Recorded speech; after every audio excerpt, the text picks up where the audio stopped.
আসসালামু আলাইকুম। ওয়ালাইকুম আসসালাম। মূলত আজকে আমাদের সার্ভিস সেন্টারে আসছে চৌধুরানী থেকে ভাই আমার।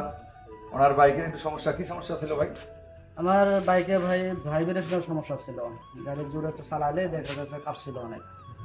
ভাইব্রেশন ছিল মূলত হচ্ছে ভাই হচ্ছে ইঞ্জিনের লাট গুলান। অনেকে আমরা অনেক সময় ভাইব্রেট আসলে গাড়িতে অনেক কাজ করে থাকি, অথচ অন্য কোনো কাজ না করে দেখা যায় মূলত বিষয় হচ্ছে ইঞ্জিনের লাট গুলান ভাইয়ের।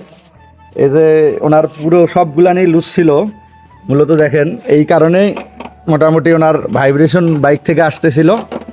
সবসময় দেখা যাচ্ছে যে অ্যাক্সেলেটার টানলে বা গাড়ি চালাইতে পা সহ ভাইব্রেট করতো।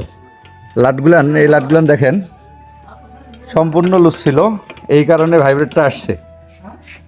এই যে দেখেন, এইটা হচ্ছে মূলত ভাইব্রেট আসার মূল কারণ। অনেক মানে এই লাটগুলান টাইট করলেই ইনশাল্লাহ আর ভাইব্রেট আসবে না এবং গাড়িও চালায় অনেক মজা হবে ভাই।